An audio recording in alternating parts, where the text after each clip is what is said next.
Welcome to episode number 49. Just Go Grind, a show that focuses on helping you launch and grow a business and navigate the ups and downs of entrepreneurship. I'm Justin Gordon, your host, and in this episode we have Shiv Gaglani, who is the co-founder and CEO of Osmosis, and let me tell you about this company. Osmosis is a medical and health sciences education technology company aimed at revolutionizing the way clinicians learn and retain information. And their personalized and social learning platform and high-quality content are used by more than 800,000 current and future clinicians. That is just absurd. And they have around 1 million subscribers on YouTube and have 100 million total video views. Absolutely incredible. And in this episode, we discuss just how Shiv built this company. Obviously, there was a fair amount of help to do this, but it's incredible. Absolutely incredible. We go through the entire thing, how he's launched and grew this business, and what kind of future looks like for the company moving forward. And recently, I began coaching, helping people launch and grow businesses, helping people launch podcasts, providing some insights into this whole business world or podcasting at justgogrind.com/coaching. So go ahead and check that out. As always, the show notes for this episode are at justgogrind.com/podcast, and you can support the show. If you go to iTunes, leave a rating and review, that would be much appreciated. You can also subscribe in there as well. Without further ado, here is Shiv Gaglani from Osmosis. Shiv, welcome to the show. Thanks for having me, Justin. Yeah, happy to have you on. Excited to have you on. I heard about what you were doing, all the things you're working on. And it's just, one, very impressive. Two, seems like an incredible mission. And I'm curious with Osmosis, how did this get started? Yeah, so my co-founder, Ryan, and I were medical students at Johns Hopkins. And because of serendipity, his last name is Haynes, my last name is Gaglani. We were paired up as anatomy partners, team-based learning partners. And He has a PhD in neuroscience, and I had done a lot of educational work in the past. And we started talking about how much more efficient our own experience in medical school could be. And that was the inception of Osmosis. That's awesome. And, obviously we're going to dig deeper into that. But even before that, so obviously a med school, but you've been interested in medicine for a while before that, or was it just something like more recent? Or I'm curious about that too. I grew up in South Africa, and my dad is a physician who was running a hospital there. And so when, I'd often go with him to the hospital, and that's where I got a lot of interest. I mean, everyone wants to be like their dad, I think, when they're growing up, and I was no exception. And my mom's a physical therapist. My sister's a dentist. So me not having completed my degree, I'm sort of the black sheep in the family. And we joke that between all the Gaglanis, we could treat anybody. Yeah, so I've been interested in medicine for a long time. Then when we moved to Cape Canaveral, Florida, which is the home base of NASA, there were just so many engineers, so much high tech in that whole area. Florida Institute of Technology, the flagship campus there. And so I got super interested in the intersection of medicine and technology. And that's what led me to, go into health tech and biotech. That's awesome. And I noticed looking through, doing the research, obviously before you started Osmosis, you were doing you're editor for Medgadget and also co-founder and chairman of Quantified Care. So what was your involvement with those two organizations? Yeah, so between the years of 2010 and 2013, there was a lot of starts, right? So created Osmosis, created the smartphone physical, which became Quantified Care, and created, was an editor for Medgadget. And so there was a lot of synergy between all of that. So in writing for Medgadget, and I wrote hundreds of articles for this health tech blog, that's very niche, but very well read among our scene. I started meeting all these people who were doing really cool devices, everything from sensors that can tell you tell a diabetic if there's too much pressure on their feet, to glaucoma medications and whatnot. And so I got super engaged and interested in how health tech was evolving. And that's what led to me developing something called the smartphone physical, which we debuted at TED Med in 2013. Essentially, could we do a physical exam with a smartphone and peripheral devices? And then that is what led to the creation of Quantified Care. So I co-founded Quantified Care with a biomedical engineering PhD student at Hopkins, one of my best friends, Mike Batista. And he was running the company, but my main attention was focused on Osmosis over the last few years. Okay. And looking back to that point in time, you mentioned, we founded this thing and this thing. Has entrepreneurship been something that's kind of been in your blood as well? Because I know you mentioned obviously the medical background, but where does the entrepreneurship side of you come from? Yeah, so in retrospect, I think I've always been kind of starting things and kind of, being put into or going for leadership roles. So in college, I started the Harvard Undergraduate Research Association, which I'm very glad to know that we started in 2007, and Okay. 12 years later, it's still active. And so it's really great to be able to see things that, ideas that you can conceive of. You bring a team together. It's a lot of fun to start doing that, and then to have the longevity. But one of the things one of my business school professors told me that made a big impact in how I started approaching entrepreneurship was, you don't make your impact, you don't get paid, you don't make your impact by just starting things. You have to finish them. And so even though 2011 to 2013 there was a lot of starts, really I've become a lot more focused over the past few years, and that's one of the key lessons I think I've learned as an entrepreneur, and I think most entrepreneurs have to learn is you have to be able to focus. Not everyone can be Elon Musk and run SpaceX and Tesla. Maybe at that point, when you have enough resources, you can find out how to do that. But for the most part, I found that focus is kind of the mantra for the last few years. Yeah, and how has that played out in terms of osmosis with focus? So, like, there's so many things you could do with the company. Like, how do you decide on what you work on? That's the $1 million question, really. There's this law, Packard's law, I think after the Hewlett Packard, and I love it. It says companies don't die from starvation for having too few opportunities. They die from indigestion, from taking on too many opportunities. And I think all of us have eaten too much and known how painful that is for the next 12 hours. I think there's tons of opportunities coming your way, especially as you grow and get more people. You get some fundraising.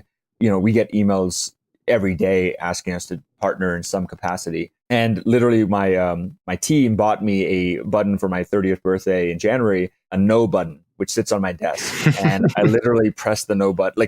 I actually do this. I press this no button and it says no in like 10 different ways. And it feels really good to be able to say like, no, like this sounds great. Old Shiv would have been like, yes, let's do this. New Shiv at least says maybe, if not no. Yeah, or not right now. At Not least. right now. Yeah, let's wait 6 months. Let's get a head of partnerships or something to do that instead. Exactly, because you can definitely like hand things off to other people too, especially as you grow and have the resources to do so. And I want to go back to the early days of Osmosis because a lot of people listen to this, have an idea, they don't know what to do, those first steps. So for you, what were some of those first steps once you had the idea for Osmosis? It's a really good question. We didn't intend Osmosis to be the company it is today, right? We weren't as med students. We weren't like, hey, let's build a company and take time off med school and do this thing. It was really just solving our own problem. And I think that's a common thread for a lot of people who go into entrepreneurship. I think you have to have deep conviction and deep empathy for what you're doing for the end user. And that's much easier if you're the end user and you have deep conviction in solving your problem. And so we built a pilot. Now it's called an MVP, minimum viable product, just to see if it would help us during med school. And then we found out that a bunch of our classmates wanted to use it.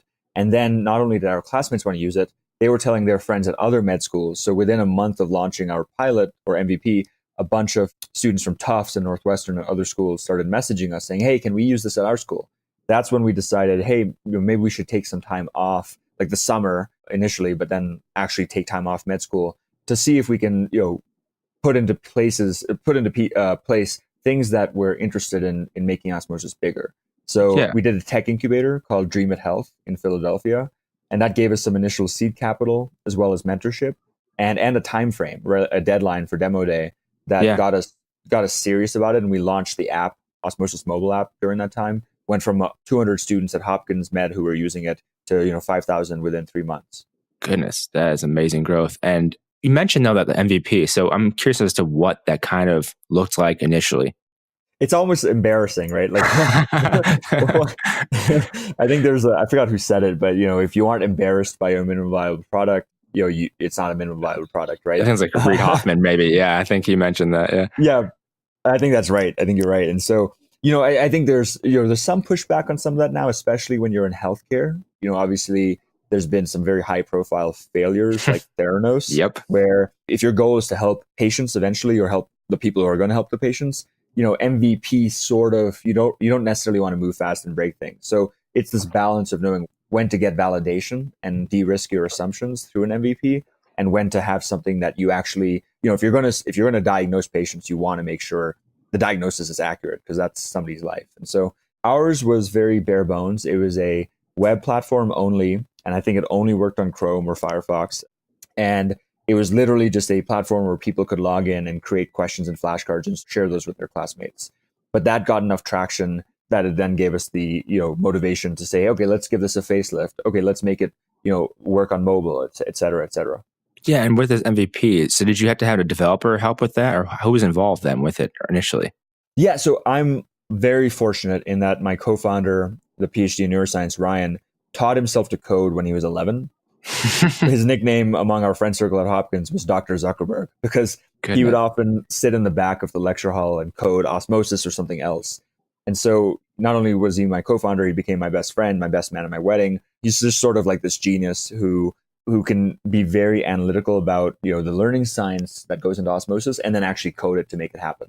That's amazing. Yeah, I mean, that's one of those things where also think about putting yourself in the right environment where you're around people that are smart and doing things, and then these types of opportunities come up. Which is, for me, with MBA at USC, it's like that's the reason why, to be around people that are doing things, and like you never know who you're going to meet, so it can be so beneficial moving forward. And then you mentioned you had gotten like 5,000 people using this after the accelerator. Yeah, exactly. Yep, we did the traditional waitlist thing. Like how Dropbox said, "Hey, They posted on Hacker News and said, hey, we're going to be building this thing. Is there any interest? And I think like 100,000 people signed up for the wait list. Okay. And then they took that as validation to their investors saying, look, people want this thing. Right. And so we had done something similar because of Dream It. So we got some really great advice at Dream It, which was don't just build it and launch it.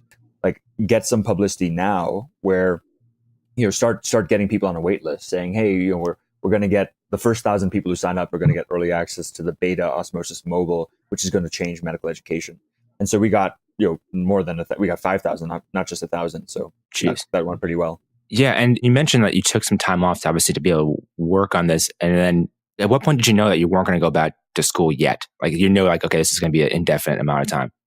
I think the passion grew. So I think that's one core thing is that there are ups and downs. And certainly, we had 5,000 people sign up. Not all of them were daily active users, right? So clearly, and then maybe some of the feedback was, this isn't as good as a competitor. Or, you get those kind of things, and you have to learn how to overcome that. I just read a book by Felicis Ventures, which is a great VC out of Silicon Valley that we've been talking to for some time.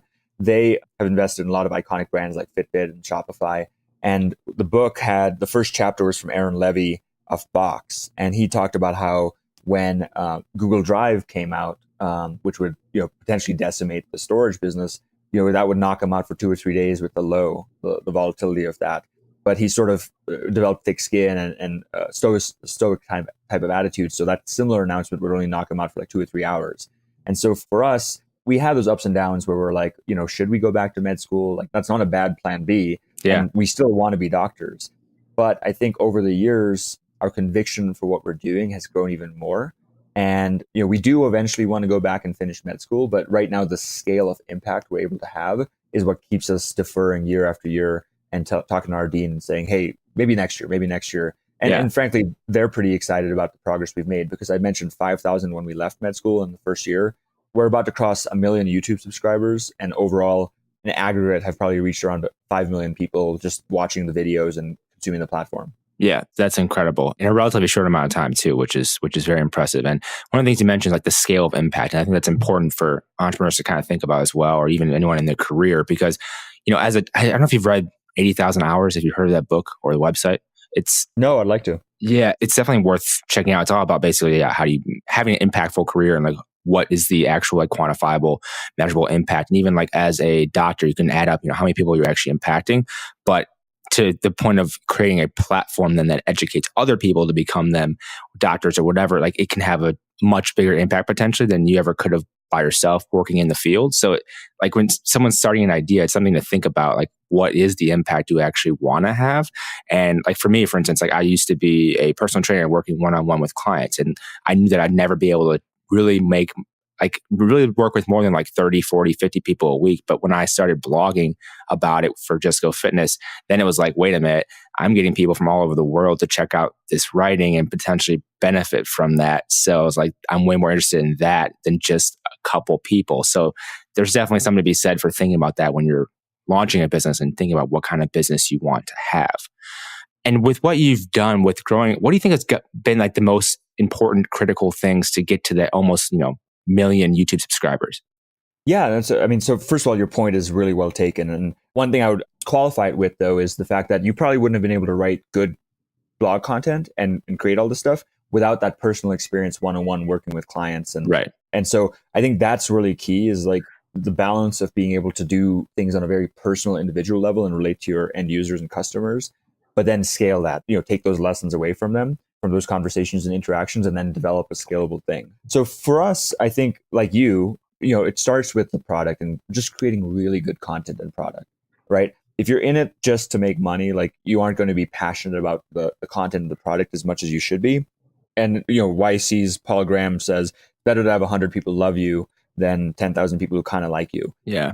And that's true. It's a 100 true fans thing that he told Brian Chesky at Airbnb, which, helped them really scale eventually, is you want to be true to your product and content. That's the number one reason we've scaled as much, right? You don't get to 1 million YouTube subscribers if you're releasing crap. And so the audience has rewarded us for that, and they want more of this content, more of this product. So that's number one. And then the second is just being willing to make minor deviations or pivots along the way. Like we were a product company, a platform, where we were just going to license or aggregate a bunch of other people's content.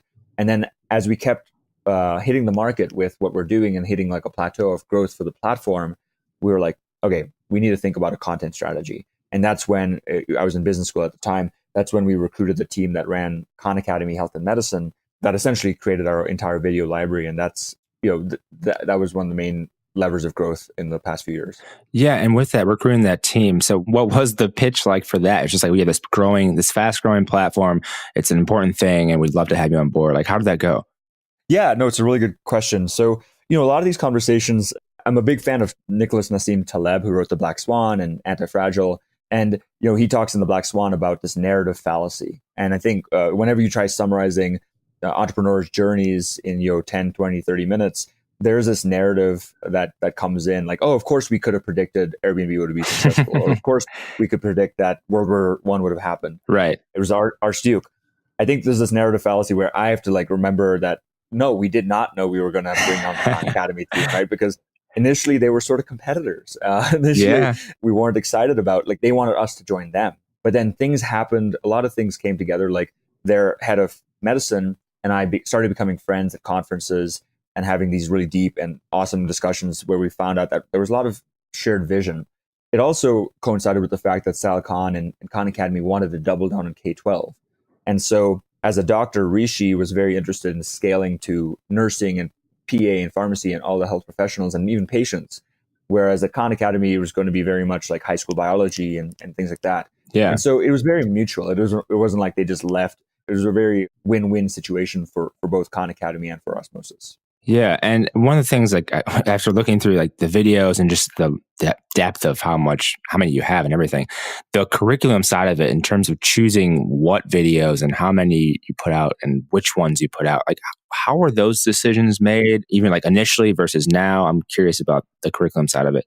Yeah, it's a really, really insightful question. So this comes down to focus as well. So our core strategy is to virtualize medical and other health professional schools. Yeah. Right. So there's a lot of wasted time in the lecture hall. And there's frankly in nursing, there's a shortage of nursing faculty because nursing faculty aren't paid as well as practicing nurses. So nursing schools, for how much demand we have for nursing, nurse practitioners, I think number 5 of the top 15 fastest growing professions in the US. And it happens to be the only one in that list that's a median salary of over $100,000. So it's a very popular profession, but we don't have enough nursing faculty to educate them. And so between shortages of faculty, of good faculty, as well as of the fact that a lot of people who need to go into health professionals' careers don't have the time or money to go and sit in lecture halls for months at a time. Yeah. There's a big push towards online education. And so our core content strategy is let's take all the didactic material that somebody has to know, from anatomy to radiology to physiology, et cetera, and virtualize that. So anybody anywhere can get these bite-sized educational chunks and get the core didactic knowledge so they can get to the clinic faster, where then they learn the actual patient care and do the simulations and do kind of the apprenticeship that I think is still necessary for health education. So we now have 1,200 videos, the vast majority of which are core content for health professional degrees. But we've started experimenting with other content, like we do a lot of content partnerships. So even though rare disorders are not necessarily part of the core content for a lot of health professionals, we have this very amazing partnership with the National Organization for Rare Disorders, where we're trying to create, hundreds of videos on underrepresented diseases and disorders, because while they aren't super common, for anyone who knows somebody who has it or has a family member who has a rare disorder, it's the most important thing. Yeah. And so that's part of our mission, is we want to empower clinicians and caregivers with this learning experience.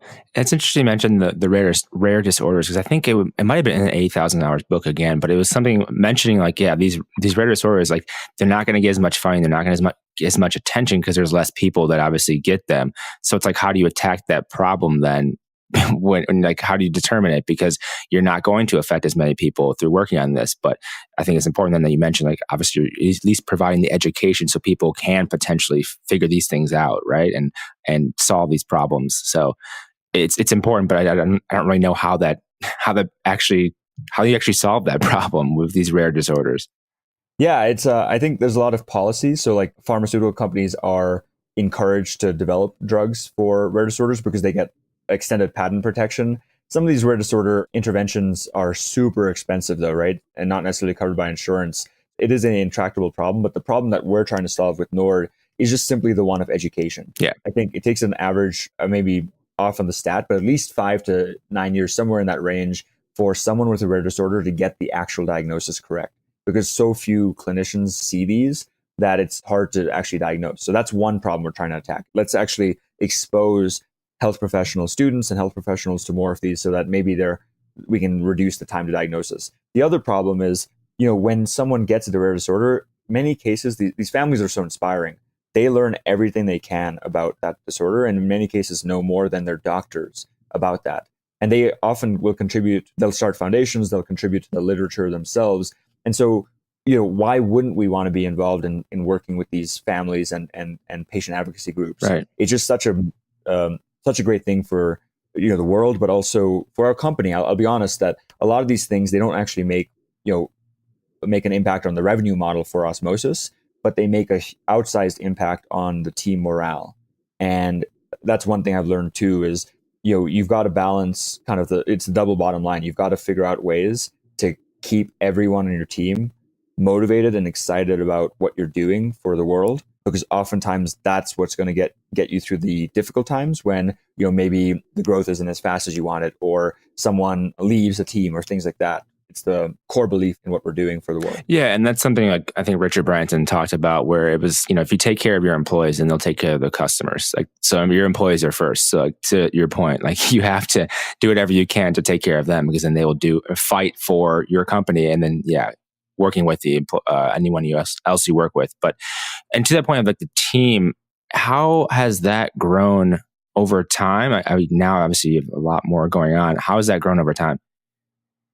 Yeah, it's a really good question too. So I think there's different stages of growth. So, to get from zero to, low couple million in revenue, you can have this core team that, where everyone's sort of a generalist, right? Like I didn't know what I was doing when I started Osmosis. I still don't know what I'm doing. I think, you're kind of figuring out as you go. Yeah. But you're trying to hire people who you can get along with, who are going to shape the culture, whose values align with what your values are, and then who are generalists, who don't mind doing things. I joke that, for the first year at Osmosis, when we were in Philly doing Dream It Health, I was the CEO of the company on LinkedIn, but I was honestly also the dishwasher and janitor, that I would keep the office space and the house clean and make a nice work environment. So, we hired a bunch of generalists who we really loved working with, and people have picked up different roles along the way. But now we're in a different stage of growth where we're trying to, really scale this thing. And so now we're starting to hire on people who are specialists, who have come from companies where they've grown user bases, from a couple 100,000 to tens of millions, right? So they have that skill set. They know what they've done in the past, and they've come on either as consultants who then become full-time team members, or consultants who help develop that skill set in our team. And so we fortunately have been very blessed to have not only a super value and mission aligned team, but one that's been retained. We've had extremely low turnover, because I think people are getting what Dan Pink says are the 3 essential ingredients for fulfillment, which is autonomy. We're a fully remote company, so people can kind of set their working schedules. Autonomy, flexibility, purpose. Clearly, we just talked about all the purpose and meaning that the working in healthcare and education derives. autonomy, purpose, and mastery. So they're learning. A perfect example, I'm here out in Colorado on a trip with some of our investors and teammates. One of our guys, the voice behind our videos and the style of our videos is a guy named Tanner Marshall. He's our creative director. So he initially came on as a video producer, and now he's our head designer and a coder on the product team. So he's been interested in so many different things. He's sort of our Da Vinci on our team. And in general, he's the closest. I literally bought him the book Da Vinci after I read it, because as I was reading Walter Isaacson's bio on Da Vinci, like, this is the guy who I think, the one person I know in the world who's like most similar to Da Vinci in terms of art and science. And so he taught himself to code while he was doing videos for us, and now is like one of our core developers. So I think that's how the team has evolved, where you get these star players who are willing to have a growth mindset and pick up pieces, and then they're going to be around the table still when you keep growing. Yeah, and that's something I actually just had a different interview with someone yesterday who's scaled their consulting company to like 200 people now on the team after starting with like, I think 3 or 4. And she was like, yeah, the hiring part, it's just like, it evolves over time. You have to get the people who are just smart initially, who can just do things and figure things out. And like, you can figure out your team later on. And her company's all remote too. So it's like such a challenge with that. And you mentioned something though with the revenue model earlier. I'm curious as to what early on that business model, revenue model kind of looked like for you. So that's another thing where we evolved. So initially it was like buying a digital textbook, where you would buy a pack of questions or a pack of content on Osmosis for a one-time fixed fee. And then we realized this was bad on 2 reasons. One is subscription revenue is much better, right? Yes. Because, it is really a much better model. And because, you need, as you continue building and growing the product, like, it gets more valuable, right? So it makes sense for people who want to use it for longer to be able to, kind of help fund that growth through annual subscriptions. So we changed to a subscription model. We also raised our prices, which was really interesting, because I think what we found with market research was our prices were too low, and people, they're paying $40,000 a year to go to med school. Yeah. And to pay like $50 for an app or for a tool one time, like, they just don't see it as quality. And so when we raised the prices, we actually got higher conversion. We pivoted to a subscription model with higher prices. But I want to make one thing clear too, is we're osmosis.org, because we have a freemium model. So you can get a lot of benefit from a bunch of our free videos and free features. And in many cases, we give completely free access to lower and middle income countries. So we have over 2,000 students in Syria who are using everything on Osmosis totally for free. Same in Sub-Saharan Africa. We have a bunch of collaborations with universities there. And it's kind of like geographical arbitrage, where like the more highly resourced medical and nursing schools in the US and in Australia and in Sweden, they're the ones who are kind of subsidizing access for others around the world. And you mentioned about around the world. I know you also had a different YouTube channel with like different languages. How do you approach that from a content perspective of like people who don't just speak English?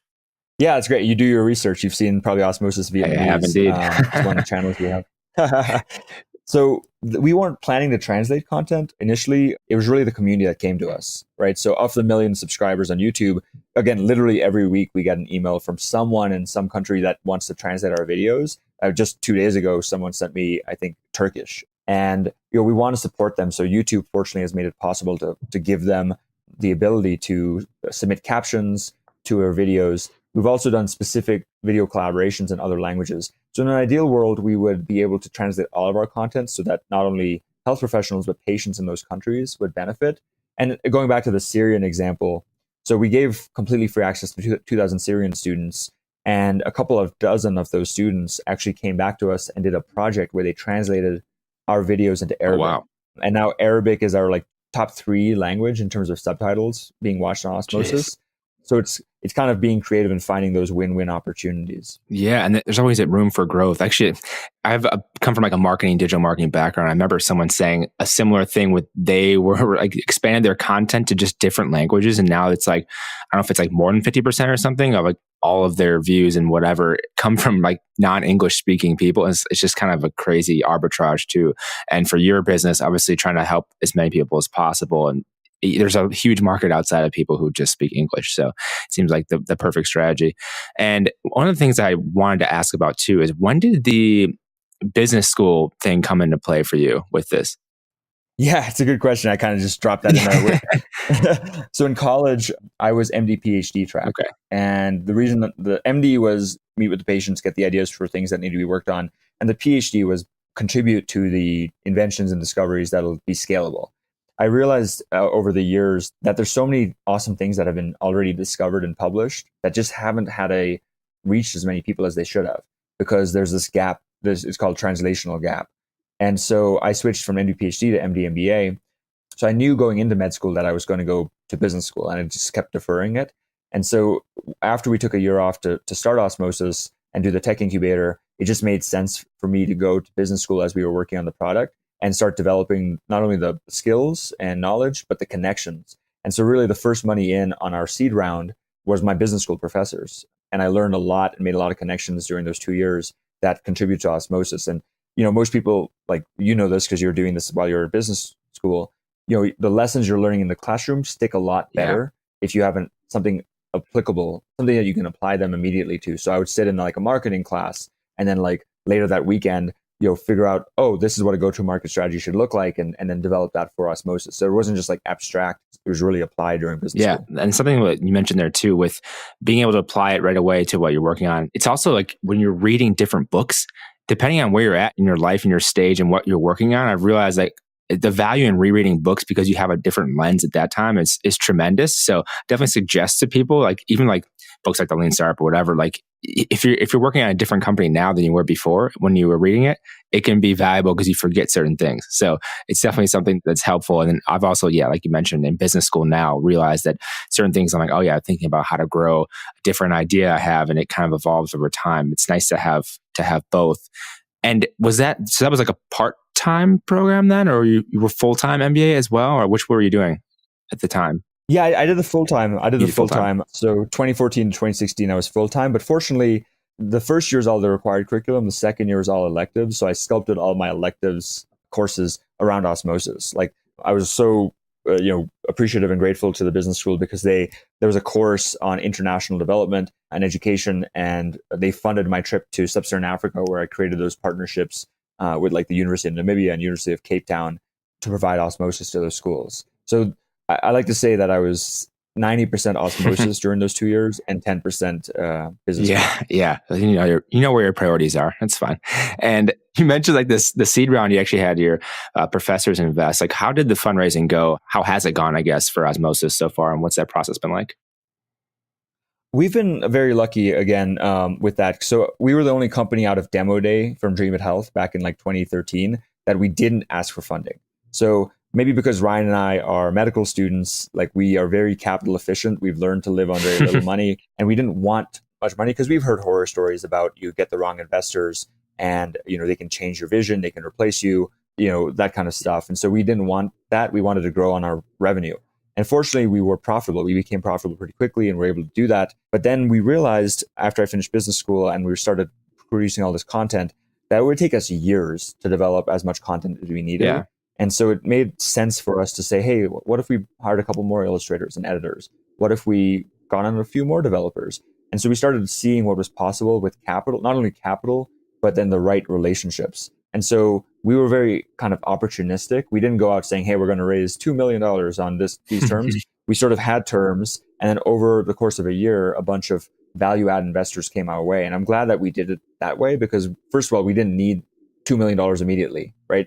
If you get $2 million immediately, like, what are you going to do with, if your burn is $50K a month, right?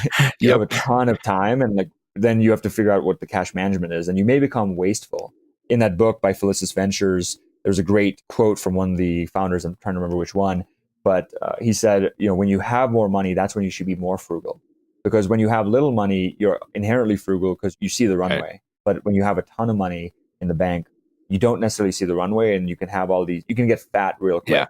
Yeah. You're a personal trainer. The analogy I like to use for my company is you go through these, leaning and bulking phases. And so if you want to be like a strong and ripped company that's doing amazing things, eventually if you're going to try gaining muscle, you're going to gain some fat along the way. And so you have to kind of oscillate between these bulk up and lean down phases. And you may not get that balance immediately right. So going back to your question, the raise was relatively painless. Over the course of a year, we had investors open up networks. One of the perfect examples is an angel investor named Peter Frischoff, sort of like the grandfather or godfather of Osmosis. He started Medscape back in 1995, and Medscape is an iconic brand It's the crown jewel of WebMD. And he saw Osmosis as being like the video version of that and saw a lot of opportunity for us. And so he invested. And then through him, we've had a ton of additional interest, including Alan Patrikoff from Greycroft, who then came in and invested on that seed round as well. Awesome. So what we found is if you can find a few core super angel type investors who are well connected, the fundraising is relatively easy because people just kind of trust what that person is doing. They should do their diligence, of course. Right. But for the most part, having Peter, having Alan, having Jerry, I'm here in Colorado too with one of our investors, Jerry Hartung, who's a very successful serial entrepreneur. Having him on board, he brought in our largest investor who then invested like $1 million. So yeah, I think it's been relatively painless for us. And now we're looking at potentially doing a Series A. We've gotten a term sheet from a great firm that wants to do a preemptive round, and we're going through that process. Awesome. Now. And yeah, and to that point about investing and everything else, it's kind of ties into like, what is your mission, what's your vision for the company moving forward? We spent a lot of time the past year going through those exercises. Our big, hairy, audacious goal by 2025 is that Osmosis will have educated over 1 billion people, right? And so that's clearly a big, hairy, audacious goal, because by then there'll be about 9 billion people in the world. So, 11% of all people will have been educated by Osmosis. It sounds far-fetched, I'll admit, because at this point we're only at, like 5 million or so who've touched our content. But honestly, we only need 200 times that, right? And we have 6 years to do it. So what I mean by that is, there aren't going to be 1 billion doctors, right? Like 1 out of 10 people are not going to be doctors. So the vision was set intentionally because, so the vision is everyone who cares for someone will learn by Osmosis. And that's set intentionally and modeled after Nike. So if you're familiar with Nike's vision, or mission, it's to provide inspiration and innovation to every athlete in the world. And then there's an asterisk on athlete, which you're probably aware, because you're laughing. The athlete, the way they define athlete is if you have a body, you're an athlete. And so we believe the same thing because everyone cares for someone, right? You're a personal trainer, so you are a caregiver and you help people in that way. But even if you're like a lawyer and you don't typically associate yourself with providing care, you do. I mean, you have kids, you have your parents, you want to know what diabetes is, you want to know what asthma is. And so we've been very fortunate in that about 15% of our YouTube comments are directly from patients and family members. So to get to that goal by 2025, essentially we're figuring out ways to get not only our content, but our platform to as many people as possible. So whether you're a parent and you just want to understand why you should vaccinate your kids, that's 1 of the 1 billion people. Or you're a nursing student who uses Osmosis all 3 years during his education in nursing school. We're fulfilling our mission by reaching both. Yeah, and I don't know if it's I think it's about the magic of thinking big or something like that, where it mentions like it's almost easier to pursue those huge goals than it is to kind of meddle in the middle, because it's just not, you don't get people excited for that. It's just not the same as trying for something big and seeing what you can really do with it. So there's something to be said for trying with those BHAG goals. And with that in mind, how do you spend your time day to day, week to week, month to month? Yeah, it's something I think about a lot and have asked for a lot of advice over the last few months. Yeah. So, you need to find levers. So we brought on a chief operating officer. My business school professor, Jeff Busgang, is the general partner of Flybridge. And they had the CEO summit, which was extremely useful because I met CEOs of companies that were, way bigger than us. And they were talking about how they manage their schedule. And one of their force multipliers was bringing on a head of operations or a COO. And so I was traveling all the time. I did all the sales, which is good. I think all founders should be doing that initially because that's how you connect with the customers and understand their needs and problems. But then it just wasn't scalable. We were getting too many inbound requests. I was going to conferences and other parts of the business were suffering. So we brought on the COO, and one of his main roles he just took that completely over from me. And that gave me the ability to then go back to the fundraising or things like that. So my day-to-day now is very much, I do a lot of recruiting and vision setting, do a lot of thought leadership. Like I write for Forbes pretty regularly.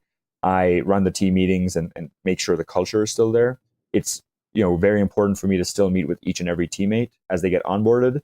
And then also to do one-on-ones with all my direct reports. And so I go, I would say about 20% of my time is actual core execution stuff because we still have functions that I need to hire for.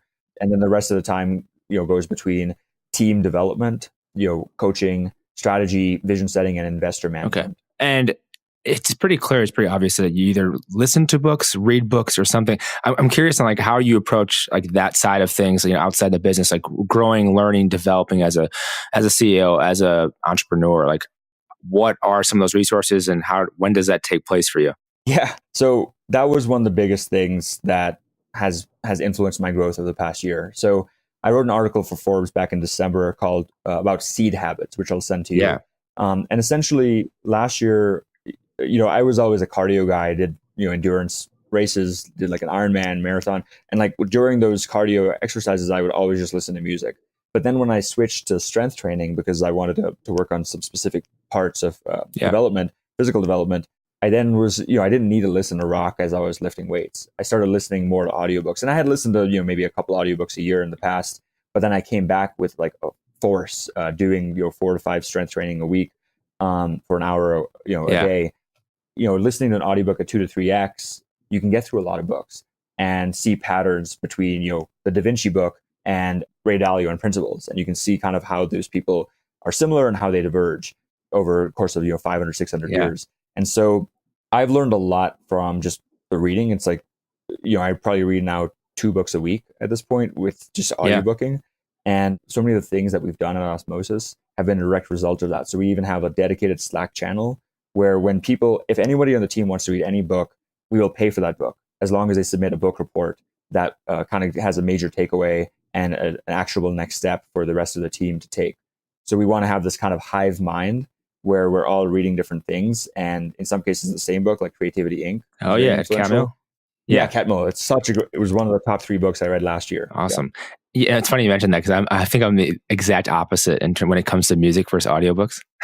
for lifting, I prefer to have the music, and for running because it's long. I'm like, how am I going to make it this long run? I need something like more engaging as a story that keeps me going. And so I do the audiobooks, but I definitely think there's something to be said for working out and then listening to audiobooks. But you find the mix of like, music versus audiobook, which, it depends on each person, but seems like a life hack because like, it's like, oh, well, I'm going to work out anyways. And I can also read or listen to this book where I don't normally have a lot of time for it. It's just the perfect combination, it seems like.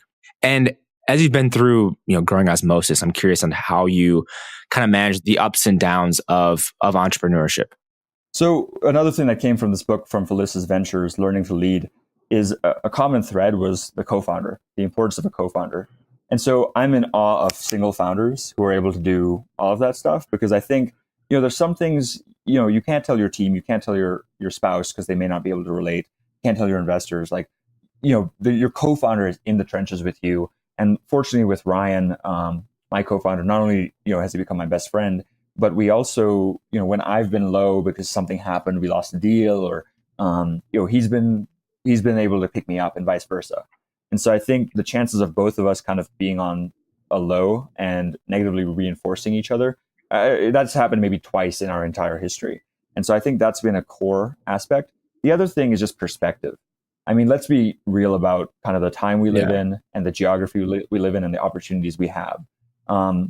We just need to be incredibly grateful for like all the opportunities we have and what we're able to do here. So I think you can lose perspective. And if you're only reading TechCrunch all the time about how successful everyone else is, and you're comparing their highlight reels to kind of what your day-to-day is, you're going to lose perspective. And so I think being able to attach don't attach your personal identity to your entrepreneurial journey, because there are plenty of people who are successful whose companies have failed, and vice versa. People who've had very successful companies who then, their personal lives fall apart. And so I think it's very important to just put things in perspective and show gratitude along the way. And we're actually taking that realization to our users. So we're encouraging our users to carve out some time in their day-to-day study schedules to express gratitude to those who've gotten them, because a lot of these med students and other health professionals, are burning out and are losing perspective. Not only how fortunate they are to be in that position, but how grateful they should be that people let them into their lives in ways that let them help them. So I think loss of perspective is something that happens to entrepreneurs as well as health professionals, and being able to show gratitude reflect our ways to Yeah, I overcome think that. that's incredibly important, and that perspective aspect of it. It can be obviously so challenging with the age of Instagram, the age of with the tech crunch, everyone kind of showcasing their best self all the time, and you think that's how it always is, but it definitely isn't. And I actually talk with my best friend, who's an entrepreneur as well, about that kind of frequently. Of like, we have to constantly kind of step back and be like, look, there are very, very, very few Zuckerbergs who are whatever age and doing these crazy big companies, but that you don't have to compare. Like, you don't need to at all. Like, you can do what you have to do and understand like the timeline you're on, and as long as, for me at least, as long as I'm progressing, I feel good. And that's kind of one of the things that's always helped me. Because if you compare, there's always going to be someone doing something bigger and better than you. So it doesn't do any good really in that capacity.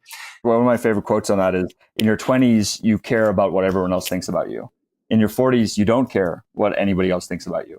And in your 60s, you realize that nobody was thinking about you all along. Right? So even though everyone knows who Zuckerberg is, I mean, how much does he affect your day-to-day life? And frankly, there's a lot of negative things that come with that type of fame, right? Like, now he's been a target for all these different things. And he, in general, like the brand, if Donald, like, a lot of people's brands, they tend to, people are going out for blood with Elon Musk. I mean, who's an incredibly impressive person, but for every great article there is about him, there's another article about how unhinged he is. Do you want that kind of publicity for yourself, for your family? I think it's just understanding what your core values are and designing around that, as opposed to kind of letting society put its, its values on you. Oh, exactly. And thinking about like what the actual day-to-day is like for them. Like, you have no idea what they're like day to day. Are they even happy? Like, you have no idea about any of that.